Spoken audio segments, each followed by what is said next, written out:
Exegesis, Philip K. Dick. The journey of the exegesis from a chaos of paperwork stored after Dick's death in a garage in Sonoma, California, to this non-comprehensive publication is still, if not as unlikely as its creation in the first place. What could be? A saga in itself? When Dick died in 1982, the exegesis was still a pile of papers in his apartment. Dick's friend Paul Williams, then executor of his literary estate, sorted the fragments into the 91 file folders that still house it.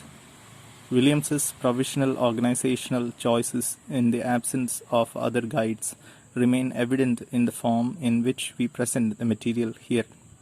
The exegesis spent the next several years in Williams's garage in Glen Ellen. It is difficult to overstate the degree to which Dick's reputation had gone underground in the 1970s and 1980s. It had never been very far overground to begin with, and his stature with publishers was non-existent.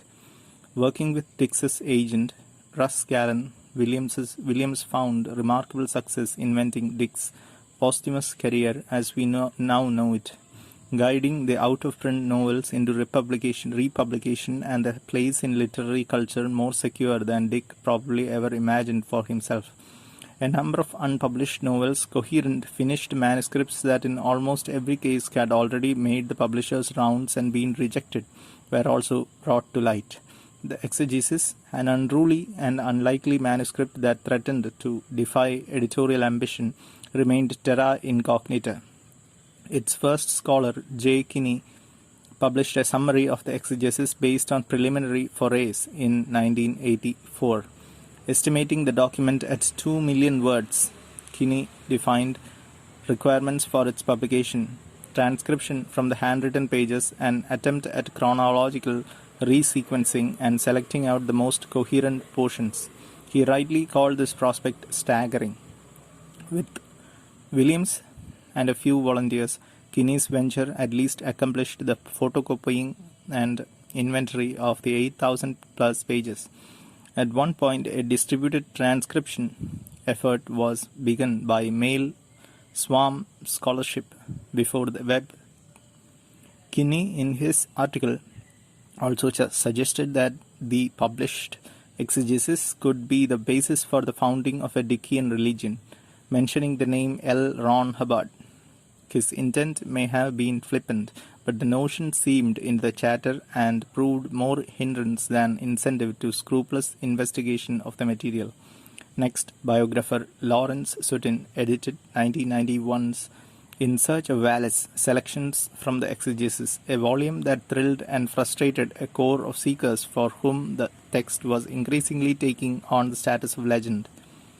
Less than 300 pages long, In Search of Wallace presented an array of enigmatic morsels that, for some, only raised questions as to what might be in the other 7,700 pages. When Paul Williams relinquished his role as literary executor in the mid-1990s, the exegesis and other PKD manuscripts went into the custody of Dick's children. For them, the unpublished trove was fraught, since it attracted unwelcome attention and threatened to undermine their father's growing academic and literary reputation with its disreputable aura of high weirdness. For some of Dick's admirers, even the novels written in the wake of the 2374 revelations are at best a footnote to what they regard as his seminal writings, and at worst an embarrassment. An interesting exegesis subplot consists of Dick's reactions to meeting some of his earliest admirers in academia, whom he refers to as the Marxists, and who were clearly perplexed by his metaphysical preoccupations. "I proved to be an idiot savant," he writes, much to their disgust. The present editors have navigated this maze of perplexities in possession of a few useful axioms. One is that, putting aside any of the peculiarities earmarking his work or the circumstances of its creation, Philip K. Dick was one of the 20th century's great novelists. This makes the eventual public availability of his unpublished notes, journals, drafts, and other surviving papers not only desirable but inevitable. This is as true of Dick's exegesis as it is of the notebooks of Dostoevsky or Henry James. If the fate of such material is to attract fewer readers than the writer's novels, and who would wish otherwise, it is nevertheless of clear importance that it emerge. Yet another axiom is this: the whole of the exegesis is unpublishable, short of a multiple-volume scholarly edition issued at a prohibitive price, or more likely in an online form. Another belief we held going in the exegesis is terrific reading of a kind. We might say, if you take it for what it is, or if you care for this sort of thing. But those terms beg the question of what sort of thing it exactly is, and we are at a loss to answer that question.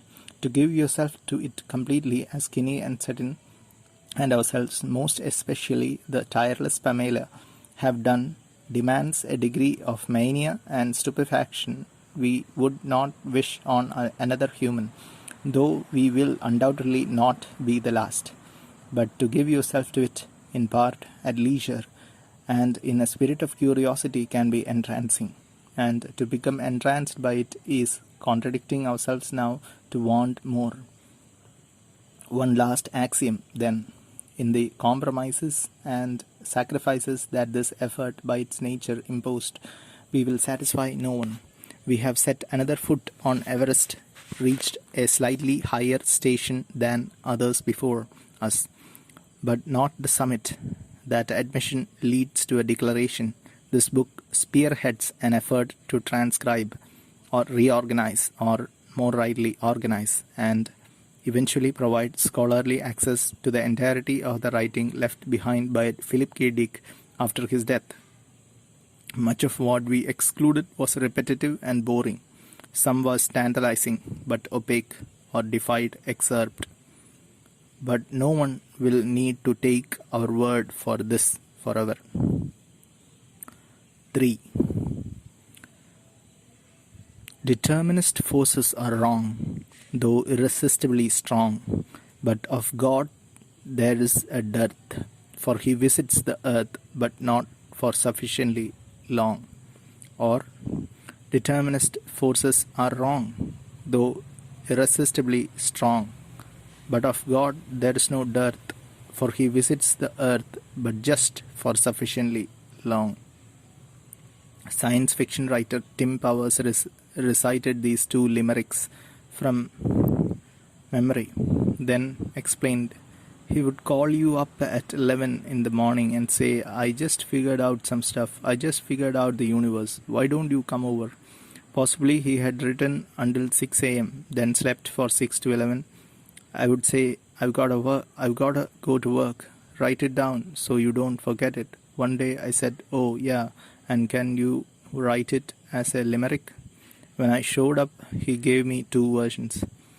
In the last decade of his life, Philip K. Dick's friends and visitors became, one after the next, confidants of the iconoclastic human being who was both scribbling out the exegesis and, in many senses, living it. These eyewitnesses offer evocative accounts that amplify the text's human dimension, its tenderness, monologuing, obsessiveness, irascibility,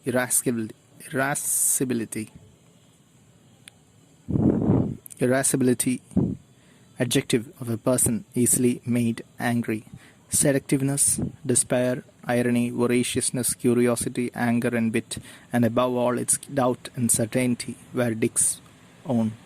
Tim Powers continued, every day was starting again from zero. It was never cumulative, and every now and then he would say, it's all nonsense, it's all acid flashbacks. He would be down, terribly depressed. For one thing, it would mean he had wasted years. Then he would be off again. He called me one day and said, Powers, my researchers have led me to believe I have the power to forgive sins. I said, well, who have you forgiven? He said, nobody. I forgave the cat's sins and went to bed. Cartoonist Art Spiegelman, then a young fan who considered Dick the only living writer I wanted to meet, made his first visit to Dick's apartment in February 1974. It was 1 week before the vision. I planned a trip from SF to LA, but he wasn't answering his phone. We did our day at Disneyland. Then I thought, I can't not ring his doorbell. I stayed for 3 days. He was charming, eager for someone to talk to about his work. Only later did I find out he had been in a deep funk. We would talk, I would fall asleep. He would go in and begin typing, and then I would wake up and we would begin talking again. I think I have one of the earliest manifestations of what became the exegesis. I wish I could find it. We wanted a collaboration with Phil for Arcade magazine. He gave us something sort of essay-like, clearly religious. It concerned taking Christopher to the hospital. This was the first clue I had that he was off in that territory, but I can't remember it being a very big deal in 1974 and 1975. He did not seem obsessive, did not seem manic. Later, visiting to recruit him for Raw magazine, I thought, this guy's on the skids somehow. The apartment was the worst version of the Philip Marlowe housing complex, but he was studying Aramaic. I was struck, thinking, that's intense. There's not too many people doing that. Yet it did not seem like a good influence on him. He seemed burdened by all this stuff, crushed. I do remember expressing excitement about one idea, and he lit up. He had figured out why evil exists on earth. We were in a bubble, and God couldn't get to us. I liked that image, and we talked about it for a while. Painter and cartoonist Gary Panter offered a word portrait. Phil was pixie-ish and self-effacing, always ready to make himself the butt of the joke. He sat thinking with his head back and lips pursed a little. He smiled small before he smiled big. He had long fingers like a piano player's. White hairy chest peeking over his top button. His skin was pale, his lips were red, his cheeks had a tiny blush. He was like a clever fox but tired, like he did not sleep much. He told me more than once about the miracle of his intuiting his son's potentially fatal internal hernia. He would take a big breath before he spoke, because he knew the sentences would be long. His hands were lithe.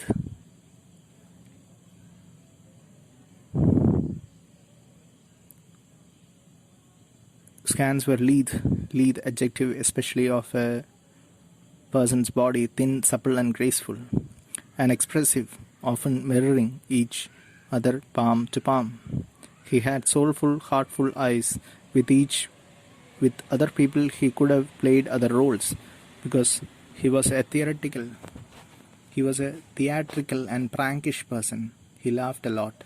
Tim Powers alludes to a notion, found in other accounts as well, that in its latter stages the exegesis journey seemed to converge with the foreshadowing of its author's death.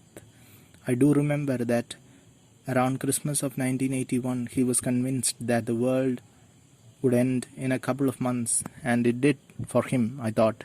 Not bad, you were close. 4. Anyone interested in suggesting a medical, psychiatric, neurological or pharmacological context for the experiences and behavior surrounding Philip K. Dick's exegesis, and by behavior we mean, of course, and above all, the writing of the thing itself, will be spoiled for choice.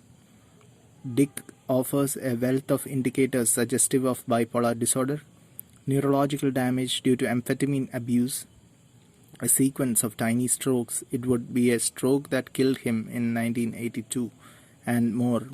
Within these pages, Dick mordantly speculates on a few himself.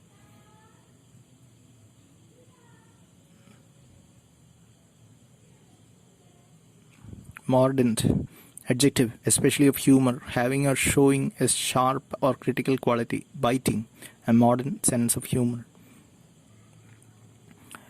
The decades since Dick's death have been fertile ones for popular neurological case histories, frequently of creative people. Call it the Oliver Sacks era. It is likely that had Dick lived longer, he would have been drawn to project his own neurological metaphors for his visionary experiences. In particular, it is hard to imagine that his restless mind would not have been eager to explore what Eve Lapland, in her 1988 article in the Atlantic Monthly, called the riddle of TLE, temporal lobe epilepsy, the cause of electrical seizures in the brain less dangerous and more diagnostically furtive than grand mal epilepsy. TLE is associated in certain cases with hypergraphia, superhuman bouts of writing, and hyper-religiosity, an unusual degree of concern with morality, philosophy, and mysticism, sometimes leading to multiple religious conversions in Lapland's words. Among the historical figures whose profiles are suggestive of a retroactive TLE diagnosis are Dostoevsky, Saint Teresa of Avila, Emanuel Swedenborg, and Van Gogh. Temporal lobe epilepsy has, reasonably enough, drawn attention from Dick's biographers, and we should not hesitate to mention it here. Yet, given just a brief paraphrase of Dick's history, neurologist Alice Flaherty, author of The Midnight Disease, The Drive to Write, Writer's Block, and The Creative Brain, cautioned that one of any number of medical causes might easily account for Dick's hypergraphia. A TLE diagnosis is far from a foregone conclusion. Indeed, it is worth noting that Dick described hallucinatory experiences of one kind or another going back as far as grade school, that his earliest writings prefigure the ontological and moral concerns exhibited after 2374, and that his boggling literary productivity during his aspirant years and first ascendancy from 1952 to 1964 could easily be labeled hypergraphic. Dick's exegesis is a site, then, where we re-encounter one of the defining mysteries of our scientific age, the persistent elusiveness of a satisfying description of the full activities of mind, that is, consciousness, even as the mechanism of the biological brain yields itself increasingly to our understanding. 5. Dick's pursuit of the truth of 2374. 2nd March 1974, 2374 was destined, like Zeno's arrow, for no destination. Years before his death, it became apparent that these activities would not cease until the pen fell from his hands, no matter his periodic attempts at closure. Here ends 4 years and 6 months of analysis and research. Dick wrote, "Time is unmasked as irreal. 1,900 years are disclosed as aspect of one underlying matrix. My 27 years of writing the same themes over and over again fits into place. 274 and 374 is comprehensible, as is the overthrow of Nixon. The trans-temporal constants have been explicated. Perhaps I should destroy the exegesis. It is a journey that reached its goal." Dick wrote those words in 1978. They occur on the first page of an entry that would continue for 62 more. In the end, the exegesis can be viewed as a long experiment in mind regarding itself. The puzzle that Dick can never solve in this effort is that of his own exegetical efforts. Exegesis. Noun. Critical explanation or interpretation of a text, especially of scripture. This mind writes. Why? More and more it may seem as if in describing the macrocosm, Dick describes the exegesis. The two are coextensive. Each falls victim to repetition and entropy. Each grows by reticulating and arborizing.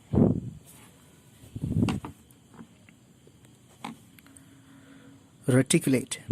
Verb. Divide or mark something in such a way as to resemble a net or network.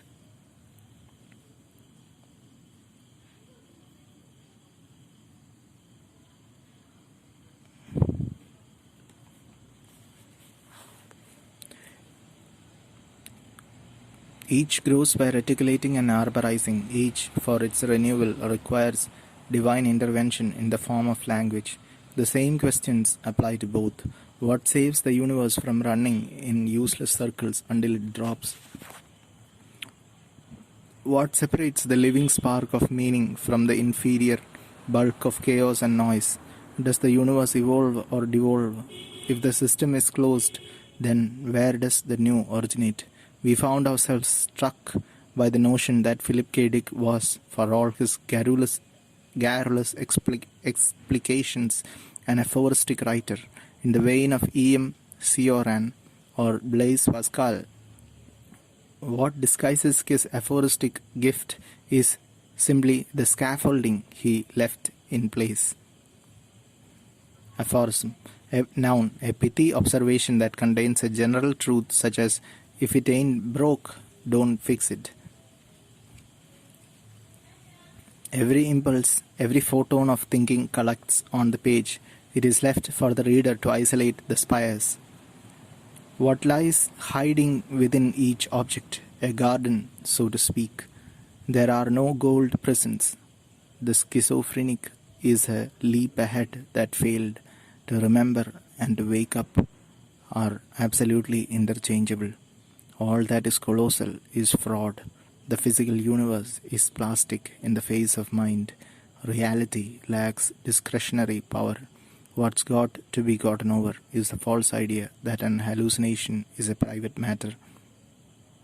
One day the masks will come off and you will understand all. It came to pass and I was one of the masks. Each of these fine provocations is embedded somewhere in the exegesis pages, together with more extensive sequences of aphoristic invention and self-contained parables too lengthy to quote here. We invite readers to discover their own. Jonathan Lethem and Pamela Jackson. Editor's Notes. Editor's Note. Your humble scholars have wandered into a land that makes a mockery of scholarship. Dick's own centrifugal and chaotic methodology. Centrifugal. Adjective. Physics. Moving or tending to move away from a center. Dick's own centrifugal and chaotic methodology was more than infectious. It rewrote our attempts to rewrite it. This volume then reflects an enthusiastic foray on the reader's behalf. The larger purposes of archival scholarship could only have been answered with a completely transcribed and fully cross-referenced exegesis, a thing not bindable into the pages of a book. In the name not of apology but of transparency, we offer an account of our compromises and the decisions that made them possible. We chose chronological ordering, yet this is a text that defies chronology.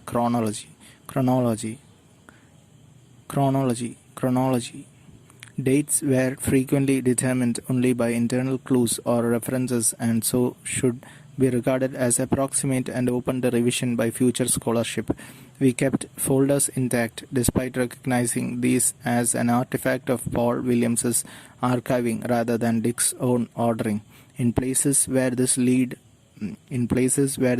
to conflict with chronology, we relocated parts of folders. These are noted. Excerpts are identified by bracketed numbers at the top, folder number, page number in folder.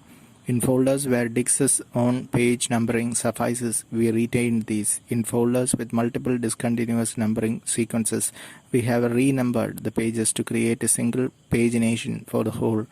Note that folder numbers do not reflect chronological order. They represent the order in which Williams picked up the pages. Inventive inconsistency is our hallmark here. We were affixing numbers to chaos. Bracketed ellipses indicate some of our excisions and elisions, providing a glimpse of the scope and nature of our editorial choices. Excisions, excise, verb, cut out surgically. Elisions,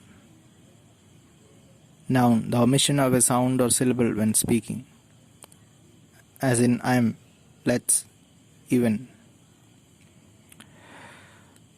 Other excisions go unmarked in favor of readability. The exegesis began in 1974 with letters and short pieces and grew steadily. The early pages form an epistolary detective novel. Epistolary, relating to or denoting the writing of letters or literary works. Adjective. The early pages form an epistolary detective novel plunging the reader into the 2374 revelation. Dick began his interpretations even as clues in the form of dreams, voices, and visions poured in.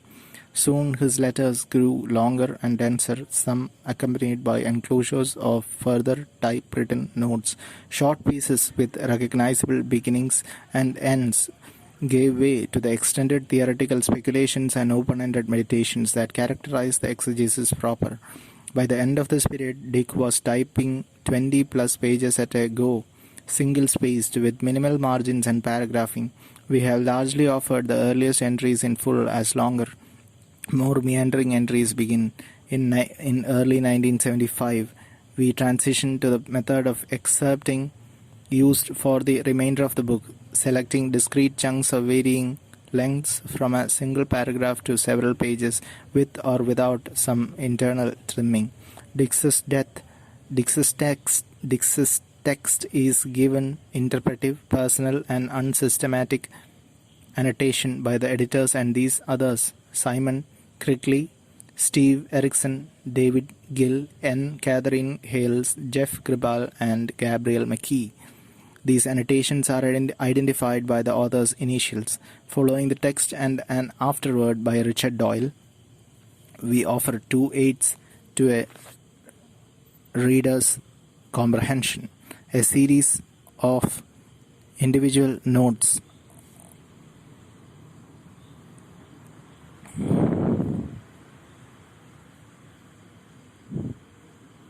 on nomenclature, translation, sources, and editorial interventions, and a glossary of some of the most frequently seen terms, including Dix's neologisms. This glossary was prepared by the editors, annotators, and Zebrapedia group under the guidance of Eric Davis, but it includes material developed by Lawrence Sutin for his 1991 volume.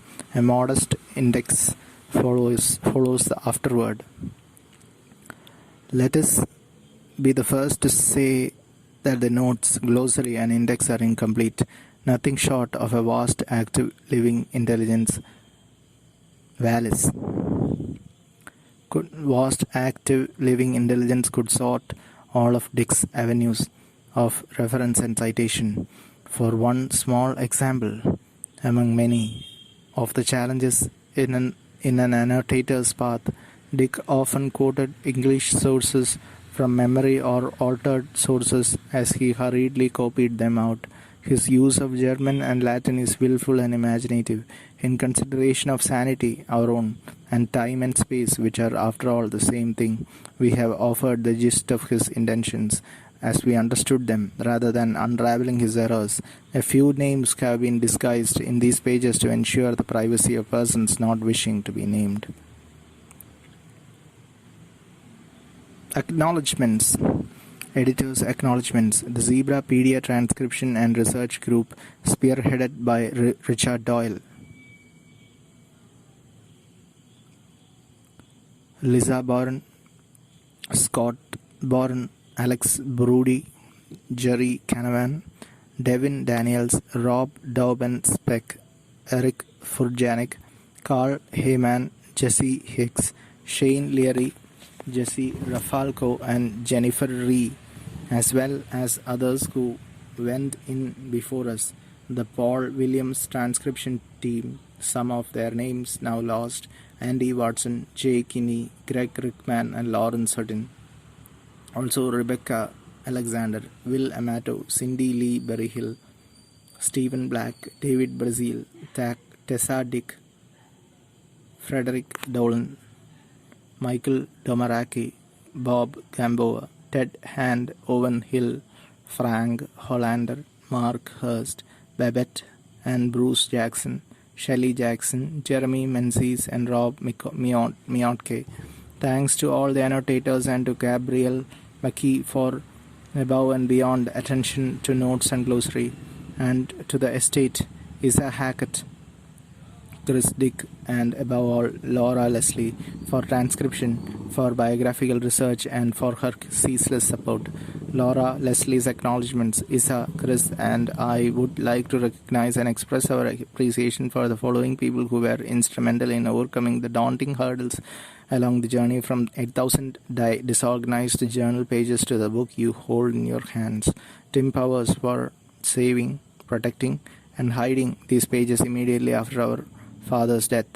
For Paul Williams for his leadership in preserving the exegesis, and all the volunteers who organized the material. Jonathan Lethem, who knew publishing the exegesis was possible, who encouraged us, shared his vision, advocated for this project, enabling others to understand and embrace its potential, and connected us with Pamela Jackson. Pamela Jackson, who worked with us and who, in balancing responsibility to our father's legacy with sensitivity to his living family members, was able to more than satisfy both, and Andrew Willey, our father's literary agent, without whose support this book would not have been published at this time.